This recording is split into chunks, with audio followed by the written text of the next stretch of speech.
Most people fail not because they lack talent, not because they lack ambition, but because they force things that are not meant for them. Tonight, I want to talk about the hardest lesson I ever learned, the power of stopping, the power of letting go, and how the darkest seasons of your life might just carry the light you've been searching for. You know, people today want everything fast. They want success overnight, recognition at the snap of a finger, results without the grind. But life doesn't work like that. I learned early on that patience is not weakness. Patience is not sitting idle and hoping something falls into your lap. Patience is strength under control. Patience is the discipline to prepare while you wait, the courage to keep faith when nothing around you gives you reason to believe. It is power in its most quiet, unshakable form. There were seasons in my own life where I thought I was ready, but the world wasn't ready for me. I remember sitting in small apartments, waiting on callbacks from auditions that never came, wondering if I had made a mistake chasing this dream. I wanted the big roles. I wanted the breakthrough. And I'll be honest, I tried to push it. I thought if I just forced myself into the spotlight, if I begged, if I demanded, maybe I'd get it sooner. But the truth was, I wasn't ready. My skills weren't sharpened enough. My spirit wasn't grounded enough. And the opportunities I thought I wanted weren't really mine. Patience saved me from destroying myself. Patience gave me the time to learn, to fail in private, to grow without the world watching. See, when you force life, you might get something, but it won't be the thing you were meant to have. It won't fit you, it won't last. But when you allow patience to guide you, when you trust the process, the opportunity that does come will feel like it was tailor-made just for you. And that's because it was. I can tell you, I've seen talented men and women burn themselves out because they didn't want to wait. They rushed into jobs, rushed into relationships, rushed into fame. And all that rushing turned to regret. Why? Because they didn't give life the time to align. They didn't give themselves the patience to become who they needed to be before the blessing arrived. That's the lesson. You don't wait for the blessing. You become ready for it. And that takes time. That takes patience. Think about this. A seed doesn't become a tree by force. You don't pull on the roots to make it grow faster. You water it. You protect it. You give it sunlight. And you wait. And while you're waiting, something powerful is happening underground. The roots are growing deep, the foundation is being laid, the structure is being built. So when that tree finally rises, it's strong enough to stand through storms. That's life. That's patience. In my darkest seasons, when nothing seemed to move, when silence was the only answer I got, patience was the weapon that kept me from quitting. Patience told me, keep working, your time will come. And it did. But not because I forced it, not because I demanded it, but because I trusted the process and stayed ready. People think patience is about waiting for life. No. Patience is about working while life prepares the opportunity. It's about staying faithful even when the road looks empty. It's about knowing that every season of silence is a season of preparation. So many of you listening right now are trying to force things that are not ready yet. You're trying to force success when you haven't mastered your craft. You're trying to force recognition when you haven't built the foundation strong enough to handle the weight of it. You're trying to force relationships that are not meant for you, hoping they'll fill the emptiness inside. But let me tell you the truth, what is forced never lasts. What is patient, what is prepared, what is aligned, that's what endures. I had to learn to be comfortable with the waiting, to be at peace in the silence, to believe in the unseen. That is not easy. It's hard to watch others get what you want while you wait your turn. It's hard to trust when the world tells you you're behind. But I want you to hear this: delay is not denial. Just because it hasn't happened yet doesn't mean it won't. It just means the timing isn't right, and you would rather be ready when the door opens than unprepared and lose it forever. Patience is power because it teaches you mastery over yourself. Anybody can chase, anybody can demand, but it takes strength to wait. It takes strength to hold your fire until the right moment. And when that moment comes, patience means you'll be ready to seize it fully, without fear, without doubt, without hesitation. Failure. That word alone makes people tremble. We're taught to avoid it, to fear it, to see it as the end of the road. But let me tell you something from my own journey. Failure is not the end. Failure is the beginning. Failure is a gift disguised in pain. It's the darkest classroom you'll ever sit in, but it's also the one that teaches you the lesson success never could. I have failed more times than I can count, and every one of those failures carved something into me. They weren't punishments. They were preparing. I remember moments in my career when I walked out of auditions with my head down, not because I gave a bad performance, but because I gave my all and it still wasn't enough. That rejection stung deep. It felt personal. It felt final. And in those moments, I thought about quitting. I thought maybe this path wasn't for me. But failure was working behind the scenes, shaping my character, building resilience, and teaching me patience. You don't build strength in the spotlight, you build it in the shadows. Failure strips away your pride, your illusions, your shortcuts, until all that remains is truth. And truth is what sets you on the path you were meant to walk. You see, failure reveals more than success ever could. Success can inflate your ego, but failure humbles you. Success can distract you, but failure forces you to focus. Success can make you think you've arrived, but failure reminds you there's more work to do. And it's in that work, in that refinement, in that sharpening process that you discover who you really are. Failure is the fire that forges steel. Without the fire, you're soft, untested, unready. I've seen people crumble under failure because they thought it was the end. They thought the door shutting meant life was against them. But here's what I've learned: if failure doesn't mean the door is closed forever. Sometimes failure is just life's way of saying, not this door, not yet. And if you can embrace it instead of fighting it, if you can study the lesson inside the pain, you'll find that failure wasn't blocking you, it was redirecting you. When I think back on the roles I didn't get, the projects that slipped through my hands, I realize something important now. Those failures were protecting me. They were keeping me from situations I wasn't ready for, from opportunities that didn't align with who I was meant to be. If I had forced my way into those rooms, I might have lost myself. Failure said, not now, not this way. And as much as it hurt, I thank God for it. Because every time I failed, I grew. Every time I failed, I got sharper. Every time I failed, I got closer to the man I was supposed to become. And that's the secret. Failure is fuel. When you stop running from it and start using it, you become unstoppable. Let rejection push you harder. Let disappointment dig your roots deeper. Let setbacks build your patience and your hunger. Don't waste your failures crying over them. Use them to light a fire inside you. That fire will carry you further than any easy victory ever could. I remember hearing people say, Denzel, you make it look easy. But what they didn't see were the hundreds of times it wasn't easy. They didn't see the rejections, the empty nights, the doubts that crept in. They didn't see the failures that made me want to disappear. But those failures built the foundation. Those failures gave me the grit to stand strong when success finally arrived. Without the darkness, I would have never appreciated the light. Without the failures, I would have never respected the victories. And I'll tell you this, if you think you can succeed without failing, you're fooling yourself. Failure is not a detour, it's part of the road. Every person you admire, every legend you look up to, they all failed. The only difference is they didn't stop there. They turned their failures into fuel.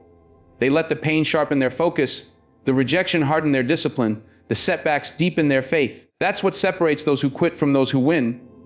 So when failure comes, and it will come, don't run, don't hide, don't curse the sky, stand in it, embrace it, let it cut you, because that cut will teach you something success never will. Let it humble you, because humility is the key to lasting greatness. Let it fuel you, because once you understand failure's role in your story, you stop fearing it. You start using it. You start turning every no into a stepping stone, every loss into a lesson, every wound into wisdom. Control. Everybody wants it. Everybody thinks that if they can just hold tight enough, push hard enough, manipulate every detail, then life will bend to their will. But here's the truth I've learned: the harder you try to control everything, the weaker you become. Because control is not power. Control is fear dressed up as strength. Authenticity, now that's power. Living in truth, standing in who you really are, without masks, without force, that's when you unlock something unstoppable. There were times in my life when I wanted to control everything. I wanted to control how people saw me. I wanted to control every opportunity, every outcome, every detail. And the more I tried to control, the more I lost myself. Because you can't live fully if you're always playing a role, always pretending to be something you're not, always forcing the pieces of life to fit where they don't belong. That's not living, that's performing, that's survival. Authenticity means letting go of that performance. It means saying, this is who I am, this is what I stand for, this is my truth. And when you step into that truth, you stop needing control, because the right people, the right opportunities, the right doors, they're drawn to who you are, not who you're pretending to be. That's the paradox of life. The moment you stop forcing control and start living authentically, that's when you gain the real power you've been chasing all along. Think about it. How many people do you know who exhaust themselves trying to force outcomes, trying to control what others think, trying to script every second of their life? They spend all their energy performing instead of becoming. And when life throws a storm their way, they collapse because control doesn't survive chaos. But authenticity does. If you're grounded in who you are, if you're rooted in truth, no storm can shake you. You bend, but you don't break. You stand firm because your power is not built on appearances, it's built on something real. I've seen actors walk into auditions trying to fit what they thought the casting directors wanted. They forced their performance, twisted themselves to please the room, and walked out drained and disappointed. But then I've seen someone walk in, unapologetically themselves, bringing their truth to the role, not what they thought others wanted, and that authenticity lit up the room. Because truth is magnetic, it cuts through noise. It reaches people in ways force control never can. Authenticity over control doesn't just apply to careers. It applies to everything, your relationships, your choices, your path in life. How many relationships fall apart because one person is trying to control the other? How many dreams are suffocated because someone is trying to force a path that was never meant for them? Control suffocates. Authenticity breathes. When you let go of control and step into truth, you find freedom. You find peace. You find power that can't be taken away. And here's the thing, authenticity is not easy. It takes courage to be real in a world that rewards pretending. It takes strength to stand in your truth when the world tells you to perform. It takes faith to believe that who you are is enough, that you don't have to force it, that you don't have to bend yourself out of shape to fit in. But once you embrace it, once you live authentically, you'll never go back, because you realize that the people who love you for your truth are the ones worth keeping. The opportunities that come to your truth are the ones worth casing. The life that builds on your truth is the one worth living. I learned that the moments when I tried to control everything, I ended up losing the most.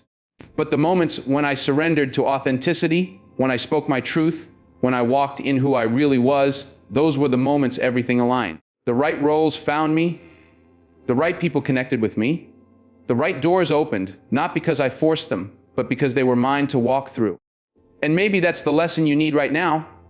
You've been trying to control too much. You've been forcing outcomes, twisting yourself into shapes that don't belong to you. And it's exhausting you. It's draining you. It's breaking you. But the moment you let go of that control and choose authenticity, the moment you stop pretending and start living in truth, you'll see that the power you've been chasing was never in control. It was in you all along, waiting for you to stop hiding and start showing up as who you really are. Letting go. Two words that sound simple but carry the weight of the world. People hold on to everything, relationships that drain them, dreams that no longer fit them, mistakes they can't forgive, opportunities that slip through their fingers. They grip so tight because they believe if they just hold on a little longer, somehow it will work. But the truth I had to learn the hard way is this: holding on to the wrong thing will cost you the right thing. Real power is not found in grasping, it's found in releasing. I've lived through seasons where I tried to hold on to things that were never meant for me. Roles I thought I deserved, friendships I thought I needed, plans I thought I had to control. I clung to them because I thought letting go meant failure. I thought letting go meant weakness. But life showed me something different. Every time I released what was breaking me, something better had room to enter. Every time I loosened my grip on what I thought I needed, I discovered something greater waiting on the other side. Letting go doesn't mean you stop fighting. It doesn't mean you stop working. It doesn't mean you stop dreaming. What it means is you stop forcing. You stop pushing doors that are locked for a reason. You stop chasing people who don't want to be caught. You stop dragging dead weight up a mountain that was never meant to be climbed. Letting go is not quitting. Letting go is wisdom. It's the recognition that sometimes the most powerful move you can make is to stop moving in the wrong direction. There were moments in my journey when I had to let go of the picture I painted in my head of what success was supposed to look like. I thought I knew the path. I thought I knew the timing. I thought I knew the plan. But life had a bigger plan than mine. And the only way I could step into it was by releasing the picture I was clinging to. You see, sometimes we're so busy holding on to our idea of life that we miss the life we're actually meant to live. We're so attached to the plan in our head that we don't recognize the blessing right in front of us. Letting go takes courage. It takes faith. Because letting go feels like losing control. It feels like falling. But what you don't realize until later is that letting go is not falling. It's flying. It's making room for something new, something better, something aligned. You cannot receive with closed fists. You cannot grasp the future while your hands are locked around the past. And the longer you hold on to what's breaking you, the longer you delay what's meant to heal you. I think about relationships where I tried to hold on to people who had already let go of me. I thought if I just gave more, sacrificed more, proved more, maybe they'd stay. But the truth is, no amount of force can make something meant to leave stay.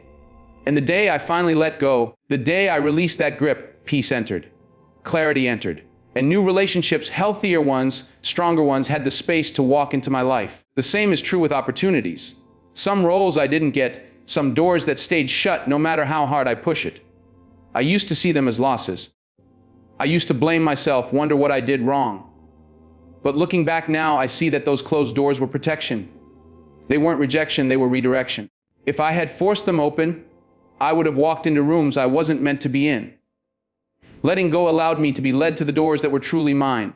And here's the truth, sometimes you have to let go of who you think you are to become who you're meant to be. You have to release the old version of yourself, the one built on fear, on control, on insecurity, so that the real you can rise.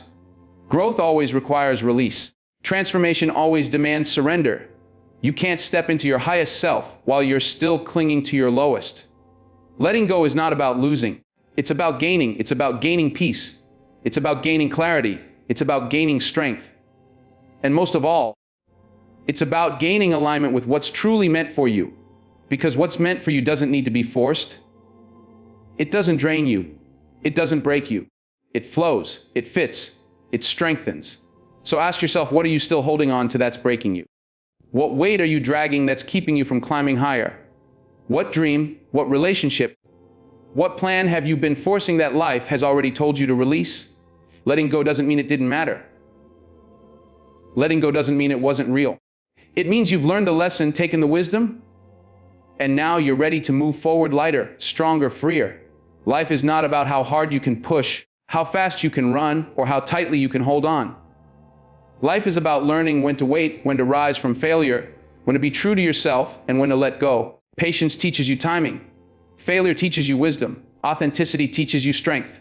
Letting go teaches you freedom. Together, they form the foundation of real power. Not the kind of power that shouts, forces, or pretends, but the kind of power that endures, that inspires, that cannot be shaken.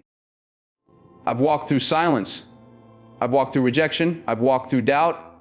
And I've walked through loss. And what I've discovered in all those seasons is that nothing in life was ever wasted.